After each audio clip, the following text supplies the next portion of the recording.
Ada dua kitab besar yang jadi pegangan fi ilmil hadis di hadis, yaitu Bukhari Muslim. Saya alhamdulillah tadi pagi ngaji Bukhari, sekarang saya mau ngaji Sahih Muslim tentang Mi'raj. Dari sekian cerita Mi'raj yang mungkin jarang disebutkan adalah riwayat di Sahih Muslim. Di kitab saya halaman 83 saya baca. Di antaranya dijelaskan falamma alawna sama ad-dunya. Jadi di peristiwa Mi'raj yang jarang diceritakan orang itu, Rasulullah itu ketemu Nabi Adam. Dan Nabi Adam itu disebutkan di sini faidan an yaminihi aswidatun wa an yasarihi aswidatun. Dari sisi kanan itu ada kelompok besar, dari sisi kiri juga kelompok besar. Saya baca teks aslinya ya, tabarruk ya, supaya dapat berkah dari bahasa Rasulullah SAW. Ini cerita Nabi ketika ketemu Nabi Adam.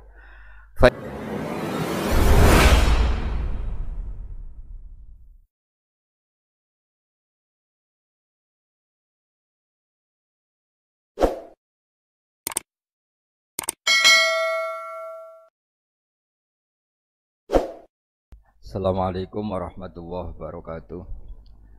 Rahmatuka ya ghafuru ya syakuru wa salli wa sallim barik ala sayyidina maulana Muhammadin wa ala alihi wa sahbihi asmin nama ba'du. Yang sangat saya hormati putra guru kami Gus Yasin, juga yang sangat saya hormati Kiai Haji Lukman Hakim Saifuddin, juga Neng Alisa, Kiai Syafiq, dan dari pihak Sukun Bapak Haji Hilmi, juga Direktur Teluk Lamong Bapak Haji Faruk Hidayat, juga teman-teman Muhibbin Santri Gayang saya hormati. Tadi saya jam 9 pagi tadi ngaji Khataman Bukhari bersama para habaib di Kudus. Alhamdulillah selesai duhur kemudian bisa pulang dan ikut hormat ngaji Santri Gayang. Ada dua kitab besar yang jadi pegangan fi ilmil hadis di hadis, yaitu Bukhari Muslim.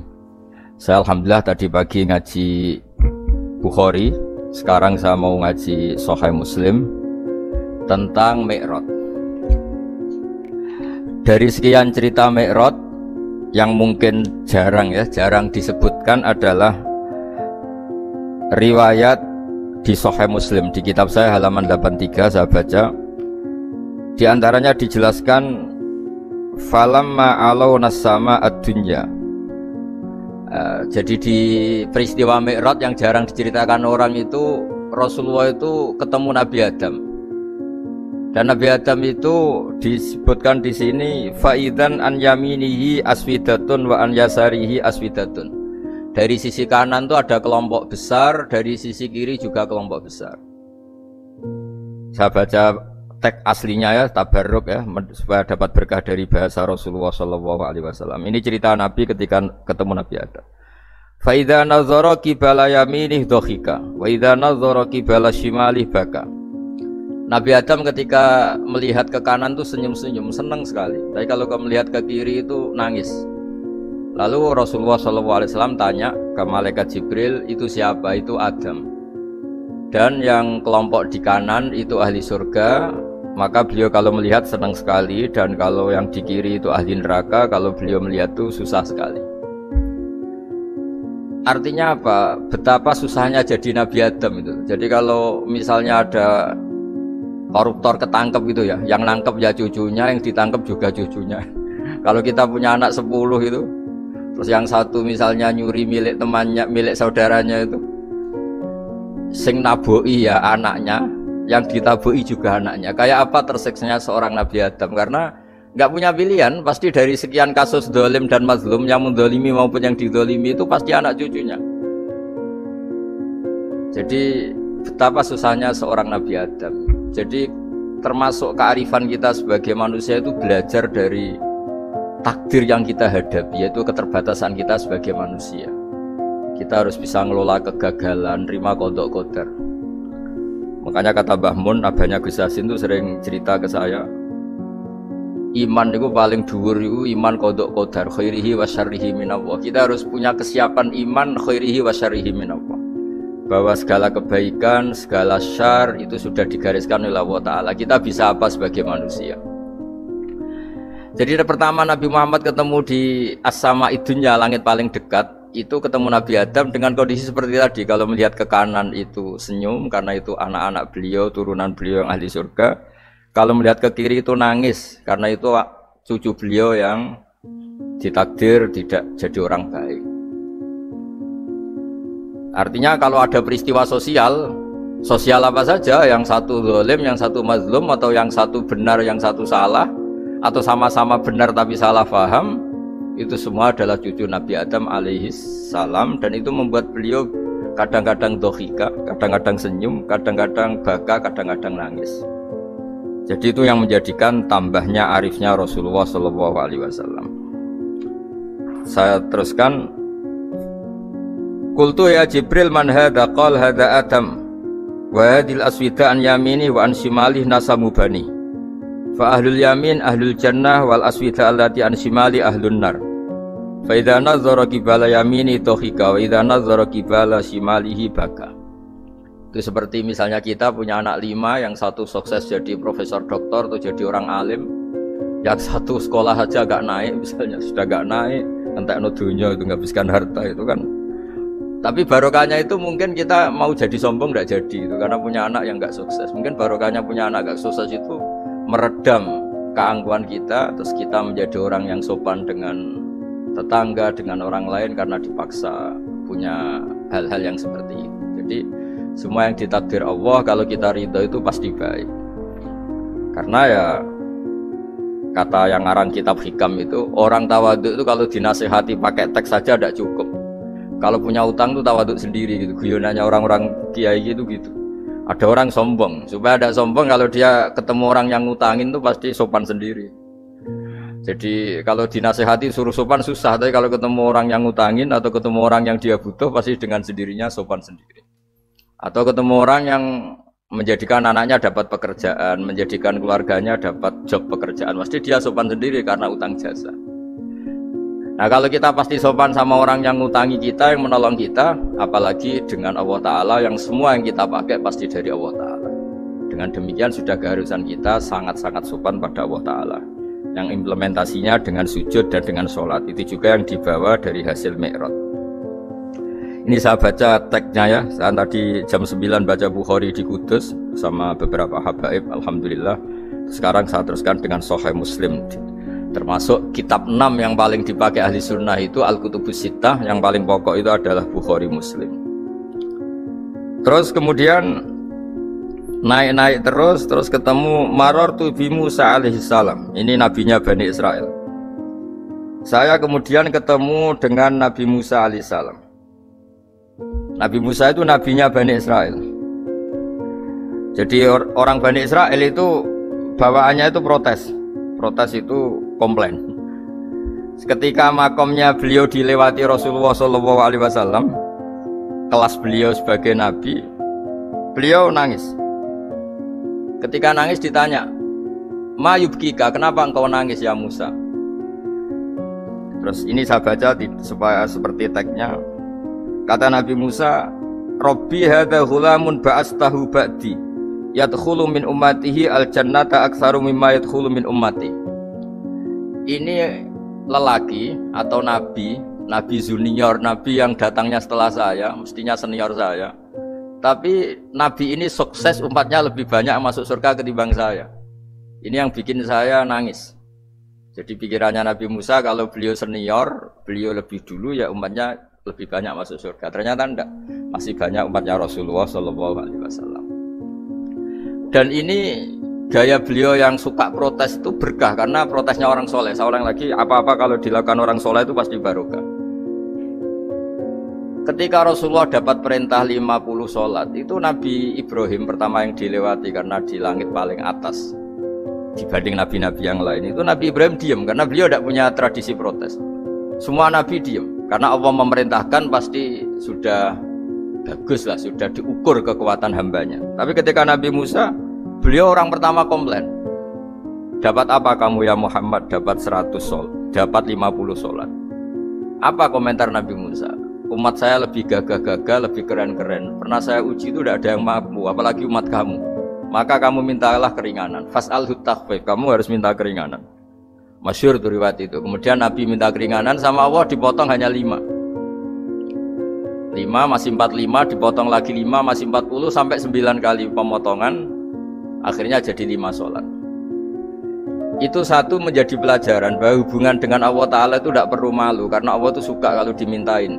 Mestinya kan dipotong 5 minta lagi sungkan, dipotong lagi 5 minta lagi sungkan, tapi ternyata berkali-kali. Bahkan ketika sudah 5 itu Nabi Musa masih bilang, ya Muhammad minta lagi keringanan. Jadi kalau itu dikabulkan tuh jadi tidak ada sholat itu kalau 5 masih minta. Nah, sampai Rasulullah itu tanya ke Jibril, ya Jibril, bagaimana dengan gaya komplainnya Nabi Musa? Hiddah itu sering komplain. Jawabnya malaikat Jibril, ya roh hiddah, Allah tahu betul tentang komplainnya Musa dan Allah senang. Ya karena bawaan beliau begitu. Ini penting saya utarakan bahwa dalam Islam itu orang yang lemah lembut, yang samahah, Awwahun halim kayak Nabi Ibrahim itu juga Allah suka. Yang suka komplain tapi demi hak, bukan demi konflik. Saya ulang lagi, demi hak bukan demi konflik, juga Allah suka. Itu kita menjadi dapat sholat yang hanya 5, itu barokahnya komplainnya Nabi Musa. Karena kita yang lemah ini diukur dengan umat beliau yang kuat, ternyata umat beliau tidak kuat. Barokahnya tidak kuat itu dipakai tolak ukur, apalagi umatmu ya Muhammad. Kemudian itu yang menjadikan Nabi sebagai orang yang sangat tawadhu, karena yang merintahkan itu senior. Meskipun kita tahu Nabi Muhammad itu Sayyidul Awwalin wal Akhirin, tapi secara lahir, secara jusmani beliau lahir paling belakang, dan secara lahir juga beliau Nabi paling terakhir. Jadi secara hukum adab beliau harus sopan. Tentu sopan itu jadi panutan kita. Meskipun kita tahu hakikat beliau adalah Sayyidul Awwalin wal Akhirin secara hakikat. Nanti kita bicara lebih jauh tentang jusmani dan ruhani. Nah akhirnya keturutan sampai 5 sholat yang kita lakukan sekarang itu barokahnya komplainnya Nabi Musa. Banyak di cerita-cerita kitab hadis, ketika Nabi Musa ngaji sama Nabi Khidir, itu komplainnya Nabi Musa menjadi fikih yang luar biasa, kata kitab Ibnu Hajar al-Asqalani Fathul Bari. Ketika beliau ngaji sama Nabi Khidir, kemudian Nabi Khidir itu dipinjemin perahu sama masyarakat. Sudah dipinjemin karena beliau majanan ya, dikasih gratis. Tapi di tengah-tengah perjalanan perahunya itu dilubangi. Nabi Musa komplain, akhorak tahal itu khriqo ahla, masa kamu lubangin padahal kamu naik, nanti gimana, kamu sudah pinjem, nggak bayar, masih ngerusak lagi, itu apa-apaan. Nabi Khidir cari teks saja, ilmu kamu belum cukup untuk menganalisis ini. Begitu juga ada 3 peristiwa yang Nabi Musa itu selalu komplain. Apa yang dikatakan Ibnu Hajar al-Asqalani itu kitab yang sangat bagus sekali.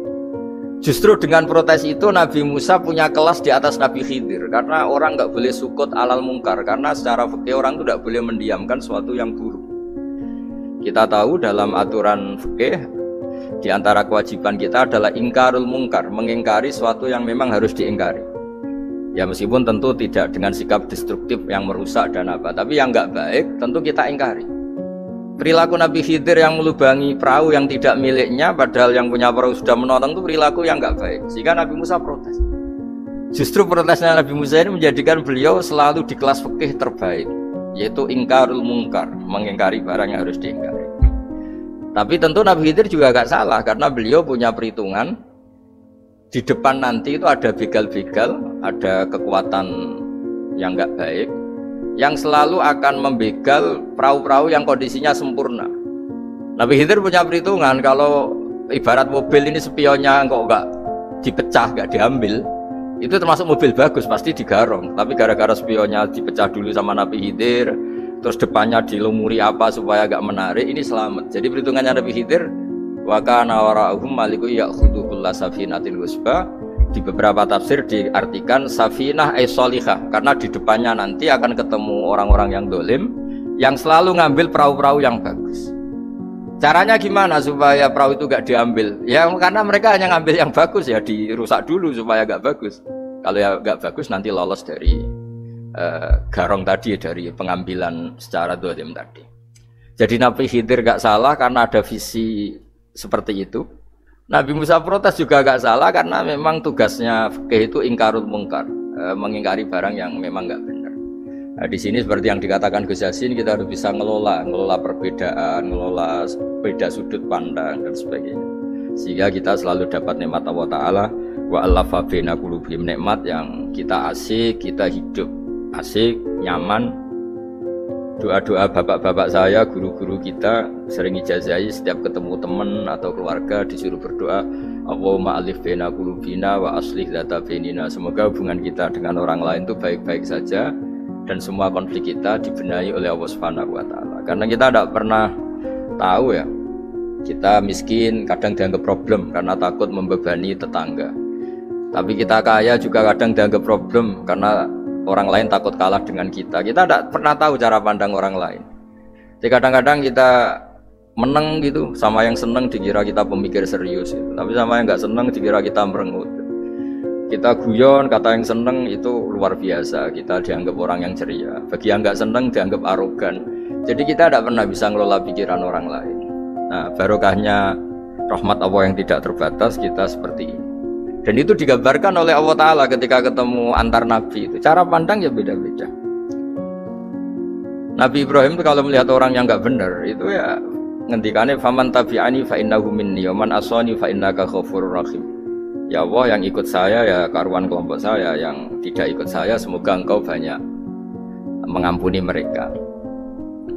Nabi Nuh beda sekali cara pandang. Nabi Isa ubudiyah murni. Ketika melihat orang yang nggak benar, beliau tidak ngambil sikap. Beliau ngendikan intu adzibhum fa innahum ibadu. Kalau engkau siksa nggih monggo Gusti, wong itu hamba-hamba jenengan, itu terserah jenengan. Wa in taghfir lahum, kalau engkau ampuni nggih monggo, jenengan yang punya pertimbangan lebih bijak. Dan itu yang dalam banyak hadis ketika Rasulullah SAW melihat umatnya di akhir zaman yang macam-macam, Nabi ngambil sikap kayak sikapnya Nabi Isa. Sebagian riwayat Nabi mengatakan fa'aqulu kama qalal abdus sholeh. Saya akan ngambil sikap kayak sikapnya al-abdus sholeh. Di hadis itu diredaksikan yaitu dengan redaksi intu adzibhum fa innahum ibaduk wa in taghfir lahum fa innaka antal azizul hakim. Ya, saya teruskan. Kemudian akhirnya Rasulullah SAW sampai ke Sidratil Muntaha. Wa ra'aitu Ibrahim alaihi salam wa ana asbahu waladih bih. Ketika ketemu Nabi Ibrahim, hubungan Rasulullah itu sangat emosional. Beliau yang pertama diceritakan, saya ketika ketemu Nabi Ibrahim itu senang sekali karena ternyata saya ini cucu beliau, turunan beliau yang paling mirip beliau. Jadi ini unik, dari sekian peristiwa besar, peristiwa langit, kemudian Nabi ada hubungan emosional yang luar biasa ketika ketemu Nabi Ibrahim. Pertama yang dikatakan Nabi, wa ana asbahu waladihi, saya adalah cucu yang paling mirip beliau. Dan ini kita tahu akhirnya di semua syariat kita istilah resminya itu anit tabi millata Ibrahim hanifa. Di istilah resmi agama kita millata abikum Ibrahim, agama leluhur kamu Ibrahim. Kita ketika baca sholawat Allahumma sholli ala sayyidina Muhammad, terusannya juga kama shollaita ala sayyidina Ibrahim wa ala ali Ibrahim, dan seterusnya dan seterusnya. Kemudian yang terakhir saya cerita secara akidah Ahlussunnah wal Jamaah yang dianut oleh Imam Asy'ari dan Maturidi. Meskipun secara lahir itu Nabi mengalami pertemuan dengan Allah di Sidratil Muntaha, tapi tetap saja kita cara pandang bahwa Allah Ta'ala itu mukhalafatul hawadis. Allah tidak bisa kamu andekan di satu tempat terus mengalami hal-hal yang kita alami sebagai makhluk. Sebab itu sirinya kenapa di surat Isra dimulai dari subhanalladzi. Allah tetap maha suci. Maha suci itu artinya terbebas dari yang kita alami. Allah selalu mukhalafatul hawadis. Allah la yahtaju ila makarin. Allah tidak butuh tempat, Allah tidak butuh waktu, Allah tidak butuh semua. Karena Allah itu qayyum, Allah itu qiyamuhu bi nafsihi, berdiri sendiri. Allah tidak butuh aras, Allah tidak butuh kursi. Tapi eksistensi kursi yang butuh Allah. Allah tidak butuh aras, tidak butuh kursi, tidak butuh langit. Semuanya itu berdiri karena Allah. Bukan sebaliknya Allah berdiri di atas semuanya. Sehingga kita mulai kecil diajari Allah itu siapa? Al-Qayyum. Kalau bahasa kita qiyamuhu bi nafsihi, selalu berdiri sendiri. Dan Allah itu Al-Ghaniyul Mutlaq, nggak butuh yang lain. Di sini pentingnya selalu Nabi ngintikan subhanallah, subhanallah, wiridanya tetap Allah itu maha suci, Allah maha besar, Allah Maha Agung dan keagungannya diantara ditandai dia punya sifat yang tidak sifat kita. Dia punya keabadian yang tidak bisa kita miliki. Dia punya semuanya yang tidak kita miliki. Jadi sebab itu dimulai subhanalladzi asra bi 'abdi lailam minal masjidil haram. Jadi kata subhana ini maha suci itu maha suci dari tempat, dari waktu, dari apa saja. Meskipun Allah punya adat, punya sunnah memperlakukan hambanya itu dengan logika atau bayangan yang dibayangkan seorang hambanya.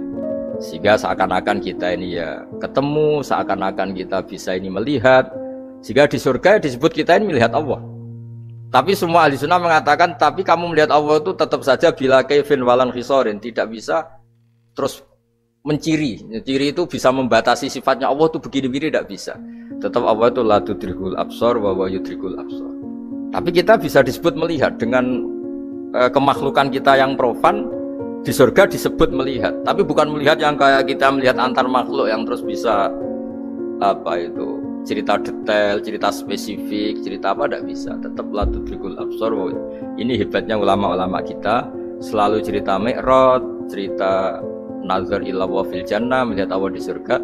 Tapi bersamaan dengan itu selalu cerita Allah itu mukhalafatul hawadits, Allah itu laisa kamitslihi syai'un. Jadi terima kasih Gajang utamanya pada Gus Yasin dan yang membantu semuanya.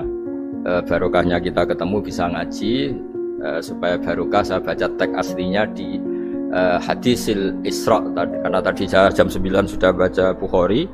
Ini supaya dapat berkah saya ini baca Sahih Muslim.